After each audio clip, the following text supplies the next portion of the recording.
Владата го отпочнува вториот најскап државен проект по Скопје 2014-та. Чисти 500 милиони евра плюс камати, непредвидени трошоци и буџетски вложувања за патишта и комунални приклучоци ќе проголта идниот клинички центар во општината Ѓурче Петров.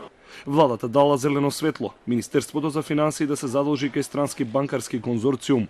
Од 18 кредитори, 6 дале понуда, а најниска камата и кредитна програма понудиле австриците со уште 2 банки партнери.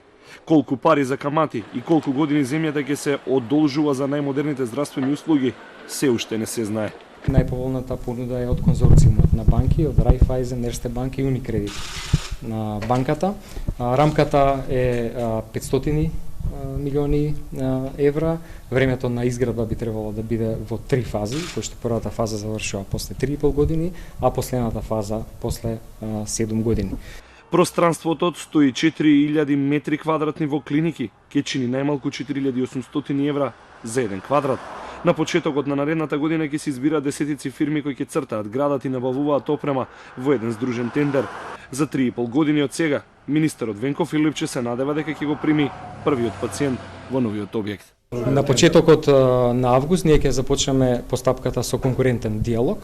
Тоа ќе значи дека во тендерската постапка ќе се вклучи и проектирањето, изградбата, опремувањето, ставањето во функција и тренинг на персоналот кој што треба да работи во новиот објект, и ние во рамки на Министерството за здравство направивме еден тим кој што веќе подолго време назад работи на анализа на законите, ќе се оди според на членот 53 на законот за јавни набавки, и сме спремни тоа да го започнеме на почетокот на август. Децениската идеја за клинички центар надвор од Скопје првично требаше да чини 72 милиони евра, но актуелната власт го отфрли овој план како нецелосен, бидејќи тој објект немал да нуди целосна здравствена услуга.